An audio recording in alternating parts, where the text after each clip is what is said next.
اور لوگ کسی اور دروازے پہ جا رہے ہوں، حسن بھی موجود ہوں لوگ کسی اور کے دروازے پہ جا رہا ہوں، حسین بھی موجود ہوں لوگ کسی اور دروازے پہ جا رہے ہوں۔ اور یہ پائتن پاک کے متعلق تو نص قرآنی موجود ہے نا کہ آیت تطہیر میں یہی پائتن پاک موجود ہے جن کی طہارت کا یہ عالم ہے کہ نجاست کو جرت نہیں ہے کہ وہ ان کے پاس آ سکے،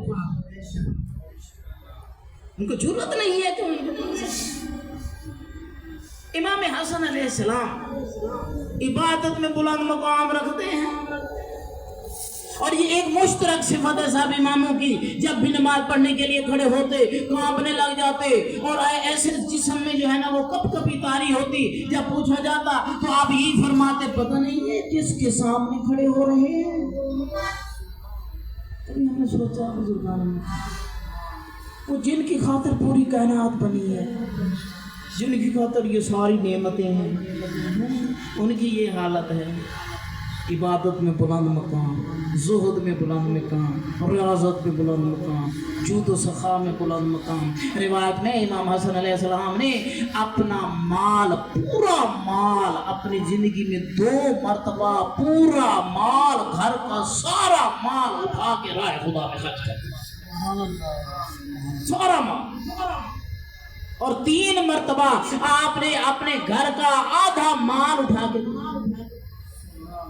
25 حج پاپ یاد غور کریں کیا کہنا چاہتے ہیں، حج کی اہمیت بتا رہے ہیں کہ حج کی کتنی اہمیت ہے، اور پاپ یادہ سواری بھی ساتھ ہوتی تھی، اور اتنی عظمت ذرا دیکھیں نا کہ امام علیہ السلام گزر رہے ہیں، ایک باغ میں ایک سیاہ بندہ بیٹھا ہوا ہے، ساتھ ایک کتا بیٹھا ہوا ہے، وہ کھانا کھا رہا ہے، ایک لقمہ خود کھاتا ہے، ایک لقمہ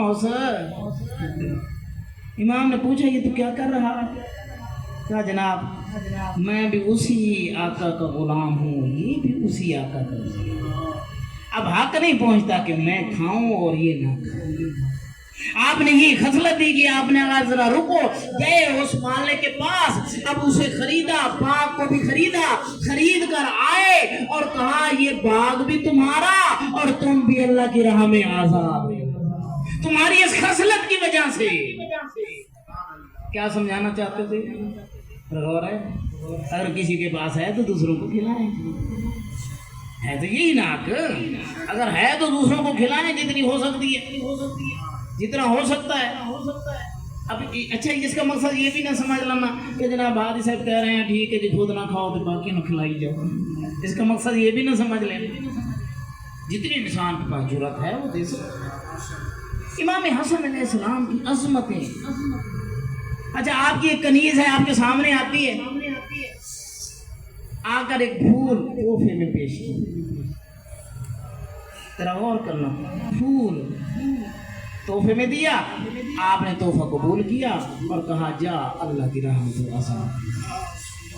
سوال بیٹے شخص نے کہا جناب آپ نے اتنا بڑا یہ پھول ہی تو اس نے دیا ہے، تو آپ نے کہا قرآن کریم فرماتا ہے وَإِذَا حُيِّيتُم بِتَحِيَّةٍ فَحَيُّوا بِأَحْسَنَ مِنْهَا، جب بھی کوئی تمہارے سامنے سلام کرے تحفہ دے تو اس سے بڑھ کر تحفہ واپس کرو۔ انہوں نے یہ تحفہ دیا، اس سے بڑھ کر تحفہ یہی تھا کہ اسے راہ خدا میں آزاد کر دیا۔ محمد علی محمد بلند تر صلوات۔ بزرگان محترم، ہم جتنے واقعات ہم دیکھتے ہیں بھرے پڑے ہیں کتاب۔ صاحب بیٹھے تھے، امام حسن علیہ السلام کے سامنے ایک پرندہ آ گیا، اس نے گفتگو کی، امام علیہ السلام نے اسے جواب دیا، وہ پرندہ واپس چلا گیا، پھر ایک اور پرندہ ساتھ آیا، امام نے پھر گفتگو کی، دونوں پرندے واپس چلے گئے۔ اصحاب پوچھنے لگے اے مولا یہ کیا تھا ماجرا، اب ذرا غور کرنا۔ امام علیہ السلام نے فرمایا یہ ایک پرندہ میرے پاس آیا تھا، اچھا وہاں پر مؤنث مذکر کا ذکر نہیں ہے، اس نے آ کر شکایت کی، مذکر تھا تو مؤنث کی شکایت کی، مؤنث تھی تو مذکر کی شکایت کی، کہ یہ جو میرا جفت ہے نا، میرا جوڑا، یہ میرے ساتھ خیانت کر رہا ہے۔ امام نے کہا جاؤ اپنے وہ دوسرے حصے کو بلا کے لائے، جوڑے کو بلا کے لائے۔ وہ جب سامنے آیا نا تو امام علیہ السلام نے فرمایا اب تیرے میں ایک ذمہ کام لگا رہا ہوں۔ اس جفت سے کہا ہم اہل بیت کی ولایت کی قسم اٹھا کر کہو تم خیانت نہیں کرتے۔ اب ذرا غور کرنا، اب کہتے ہیں کہ اس پرندے نے ولایت اہل بیت کی قسم اٹھا کر کہا کہ میں نے خیانت نہیں کی۔ جیسے یہ لفظ بولے اس کا جو جفت جس نے شکایت کی، جیسے ہی اس نے سنا فوراً راضی ہو گیا اور امام سے کہا مولا ہم راضی ہیں، ہم اپنی شکایت واپس لیتے ہیں۔ تو امام وقت وہ ہے جو انسانوں کی زبان بھی سمجھے، حیوانوں کی زبان بھی سمجھے، جانوروں کی زبان بھی سمجھے، پرندوں کی زبان بھی سمجھے۔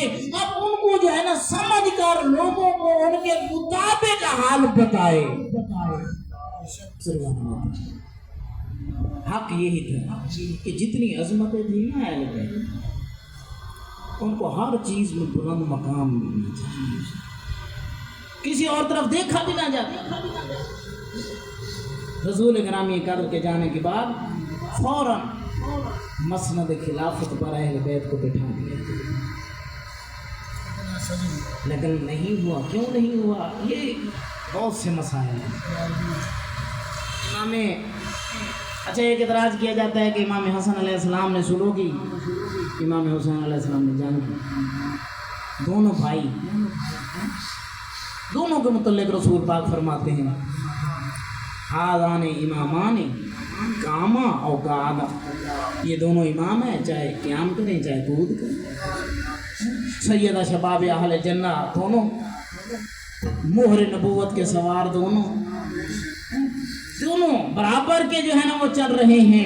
پھر کیا وجہ ہے کہ حضرت امام حسن علیہ السلام نے ظلم کر لی، امام حسین علیہ السلام نے جو ہے نا وہ جنگ کی؟ بزرگان محترم یاد رکھیے یہ خانوادہ اہل بیت، جو خانوادہ اہل بیت ہے، جس اہل بیت کے فرد کے پاس امام حسن جیسی صورتحال پیش آتی تو وہ سلوک کرتا، امام حسین جیسی صورتحال ہوتی تو وہ جنگ کرتا۔ اصل مسئلہ کیا تھا؟ امام حسن علیہ السلام سے حکومت مانگی تھی، امام حسن علیہ السلام سے انہوں نے حکومت مانگی، امام نے دے دی۔ حکومت پیاری نہیں ہے امام معصومین کے لیے، لیکن امام حسین علیہ السلام سے حکومت کا تقاضا نہیں تھا، امام حسین علیہ السلام سے بیعت کا تقاضا تھا، اور بیعت امام کوئی بھی کسی کی نہیں کر سکتا، چاہے کسی امام کے سامنے بیعت کا اعلان ہوتا، سب امام یہی کرتے ہیں جو امام حسین علیہ السلام، اور اگر حکومت کے لیے کہتے تو سب امام وہی کرتے ہیں جو امام حسن علیہ السلام۔ کتنی دکھ کی بات ہے، امام حسن علیہ السلام میں وصیت کی مشکل تھا کہ جب صلح ہو گئی نا تو ایک دفعہ امام حسن علیہ السلام کو امیر شام نے شام بلایا، اور جو ہے نا یہ شام بلایا یا وہ خود آیا ہوا تھا مدینے میں۔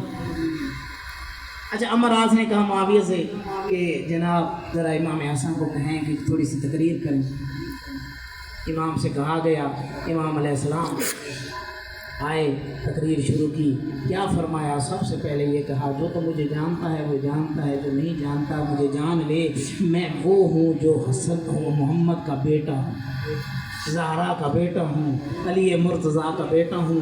اپنی شان جب بیان شروع کی نا، شان بیان کر کے ہٹے تو ایک گستاخ نے کہا کیا آپ یہ کہہ کر خلافت واپس لے سکتے ہیں؟ تو آپ نے فرمایا تمہیں کیا پتہ خلافت کے کیا آداب ہوتے ہیں۔ اس شخص نے جب گستاخی کی نا، امام علیہ السلام نے اللہ سے دعا کی، یا اللہ یہ گستاخی کر رہا ہے کس کی؟ میرے باپ کی، اسے ایسی حالت میں کر دے۔ روایت میں ہے کہ وہ شخص فوراً بیٹھا تھا، فوراً اس کی حالت تبدیل ہوئی، داڑھی کے بال گر گئے، وہ متوجہ ہوا تو اسے محسوس ہوا میں مرد سے زن بن چکا ہوں، میں مرد سے زن بن چکا ہوں۔ امام نے فرمایا جا اٹھ کے چلی جا، تیرا کام مردوں میں کیا ہے؟ اب جب امام چلے گئے نا تو امیر شام نے کہا امرا سے آج تو نے میری بےزتی کروائی، یہ میری عزت نہیں، یہ میری عزت۔ امام علیہ السلام خود فرماتے ہیں دکھ کتنا ہوتا تھا۔ اچھا اس وقت نا جمعہ پڑھانا جو ہے نا وہ حاکم وقت کے ذمہ ہوتا تھا، کوئی اور جمعہ نہیں پڑھا سکتا تھا۔ اور امام حسن علیہ السلام کی سولوں کے بعد اب کیا ہوا تھا، مسند جو جمعے والے دن خطبہ دیا جاتا تھا، اس جمعے والے دن خطبہ میں حضرت علی علیہ السلام کے خلاف سب و شتم کیا جاتا تھا۔ اور اچھا سب لوگوں کو یہ حکم دیا جاتا تھا، قرآن کریم کی آیت ہے وَإِذَا نُودِيَ لِلصَّلَاةِ مِن يَوْمِ الْجُمُعَةِ فَاسْعَوْا إِلَىٰ ذِكْرِ اللَّهِ، اس آیت کو مد نظر رکھ کر حکم دیا جاتا تھا جو شخص جمعے میں نہیں آئے گا وہ واجب القتل ہوگا اور وہ کافر کے زمرے آئے گا۔ اب امام حسن علیہ السلام کو مجبوراً مسجد میں جانا پڑتا تھا۔ اب ذرا توجہ تو کریں، امام حسن علیہ السلام ہی بیٹھے ہوتے تھے اور منبر پر وہ شخص امام علی علیہ السلام پہ سب و شتم کر رہا ہو تو بتاؤ امام حسن علیہ السلام کی کیا حالت ہوگی۔ بس عزادارو امام حسن علیہ السلام ایک وصیت آپ کو سناتا چلوں، بی بی زہرا سلام اللہ علیہا نے آخری وقت جب آیا نا اب سب کو وصیت کی، حضرت علی علیہ السلام کو وصیت کی، حضرت حسن کو وصیت کی، حضرت حسین کو وصیت کی۔ اب زینب کو بلایا، کہا بیٹی زینب میرے پاس آ، 2-3 سال کی 4 سال کی زینب ہے۔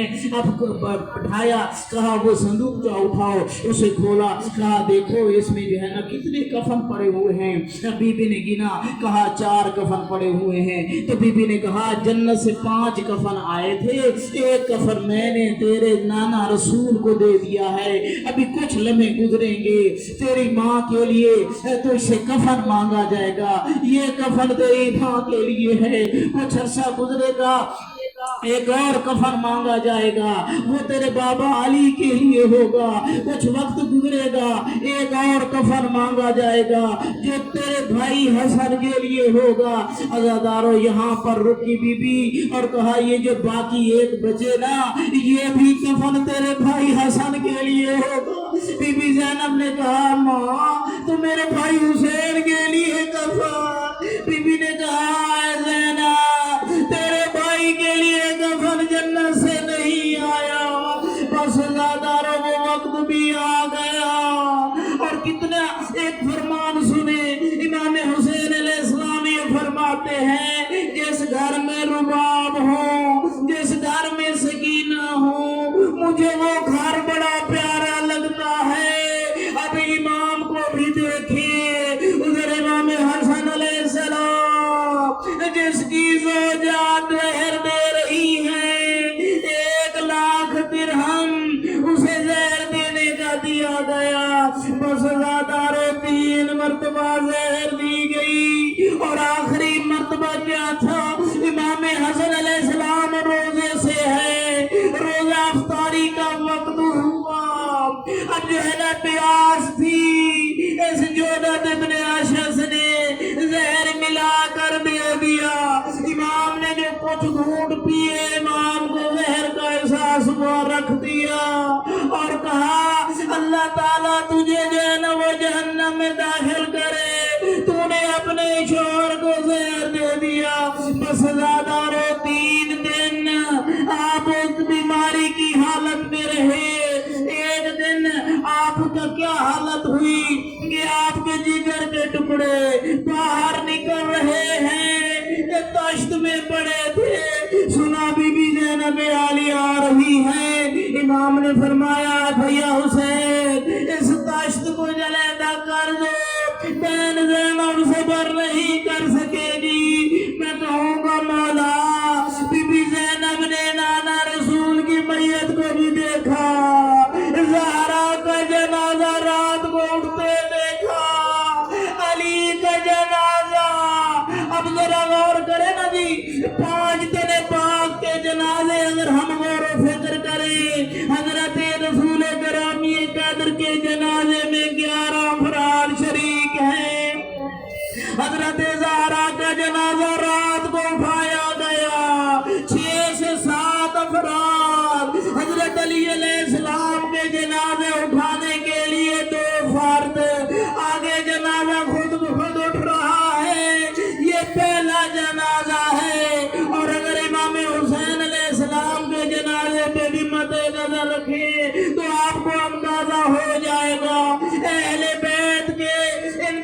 جنازوں کی کیا حالت ہوئی. پس سزادارو حضرت امام حسن علیہ السلام کہ جب تشت میں جگر کے ٹکڑے دیکھیے حضرت حسین علیہ السلام کا گریہ بلند ہوا. امام نے فرمایا بھیا کیوں رو رہے ہیں؟ کہا بھائی